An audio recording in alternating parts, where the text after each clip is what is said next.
Yeah, so I read this book. I really like it. I enjoyed it.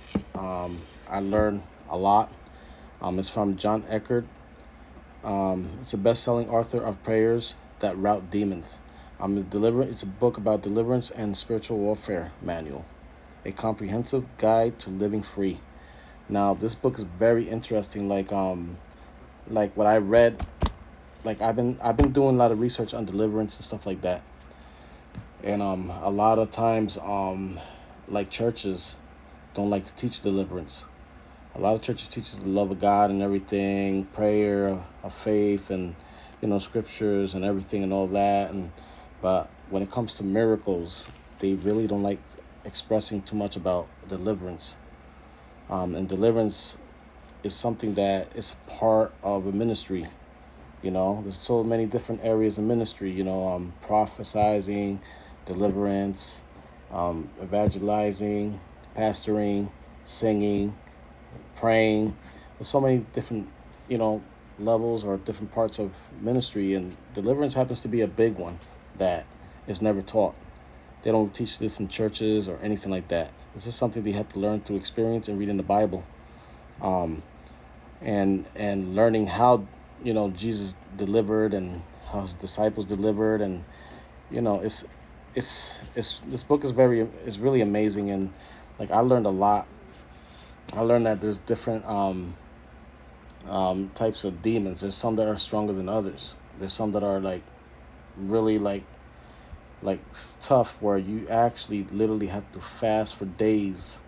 Sometimes it could take weeks, months, or even years just to get rid of a stronghold demon, which are the one of the most powerful ones, like the Leviathan.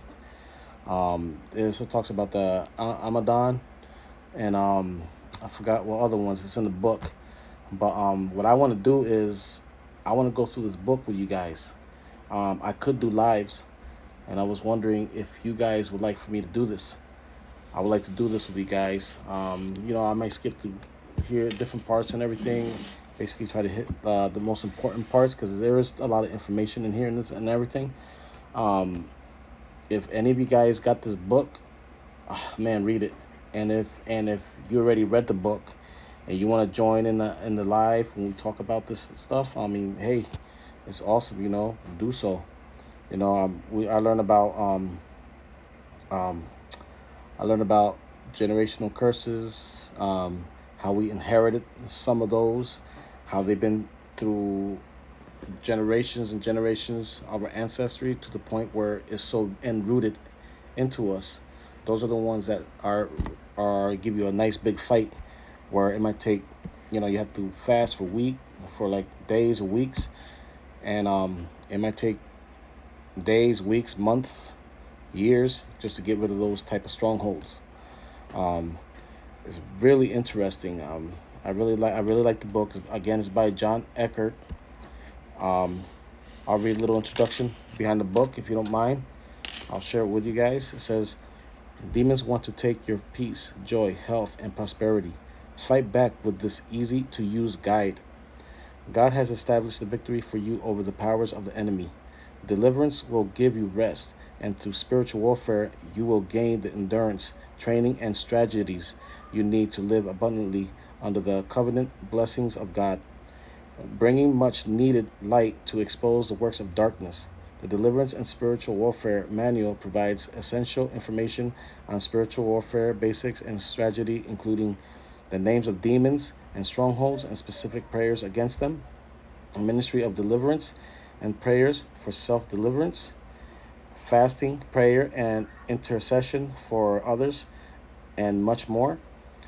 Don't let fear keep you don't let fear keep you or those you love from peace and freedom. No matter what issue you are facing, this powerful guide gives you the tools you need to confront the enemy head on. Now, this is a little part about the person that wrote the book, the author. It says Apostle John Eckhardt is overseer of Crusaders Ministries, located in Chicago, Illinois, gifted with a strong apostolic call. He has ministered throughout the United States and overseas in more than 8 nations. He is a sought after international conference speaker and has authored more than 20 books, including Prayers that Rout Demons, Prayers That Break Curses, and God Still Speaks.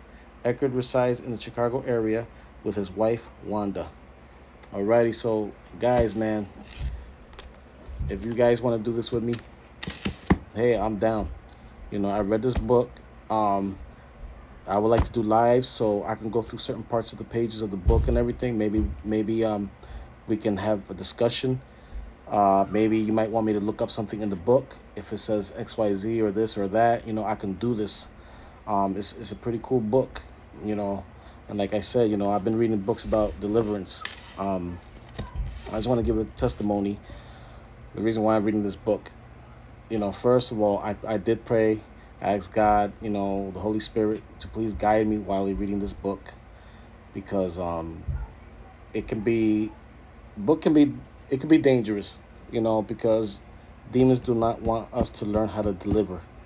They don't want us to learn to rebuke, to cast them away, and any way, shape, or form. You know what I'm saying? So this offends them. So the book did say that sometimes when you read this book, you tend to get tired, might get a little sleepy, or might not, basically your mind may wander, and it's because demons don't want you to understand or read things like this. They rather you read the Bible and learn about love, God's love and all that, than reading stuff that can cast them out of people back into the pits of hell. You know what I'm saying? So, with that be said, my testimony is that when I was 9 years old, I saw my brother get killed in front of me. I saw his death. It was horrific, and it affected me. And this talks about that too. Trauma in your life, demons can also, you could be caught in bondage because of trauma that you've experienced. So I saw my brother get killed, and then I got on my knees. I prayed to God. I told God how much I hated him. But then, like a few months later, I got back down on my knees. I was 9 years old, mind you. Got back down on my knees and I asked God, please forgive me. I just want to see my brother one last time. I had a dream that night, and I was having trouble sleeping. I would take sleeping pills. They were giving, me as a child something to sleep. But that night I didn't take it, and I fell asleep after I asked God for forgiveness. I love him. I just want to see my brother one last time. And then boom, when I fell asleep, I had a dream. I saw my brother came to me in my dream. He was wearing a gold silky baseball jacket. He was smiling at me. He was waving, all happy. And next to him was standing this man. He wasn't even a tall man, but it was an average sized man. Was standing next to him. The man was wearing a white robe with the thing that goes sideways, whatever that we see Jesus wearing, and then he was wearing sandals, and his robe was so bright, it was like bright, like illuminated. And then a voice spoke to me, saying, "Do you see that man standing next to your brother? That man right there, that's my son Jesus." And this is why to this day I believe that I'm in the right faith. Again, I don't call Christianity a religion because God hates religion. Religion brings division. I'm a Christ follower, I'm a Christian. And then later on in life, I read books of people having life and death experience and they talk about the robe. And then, so then that's when it hit me. I realized that, you know what, it may have been a dream, but it was more like a prophetic dream or something. I don't know, where God let me know that my brother is okay, that he's in heaven, he's with his son, and he's okay. Not to worry about him. Please go on with life, and do your best, be your best. So that's one of my testimonies. There's a part 2 to that testimony about why I know why I have been given the gift of deliverance. But we'll talk about that on part 2. Peace. Love you. God bless you.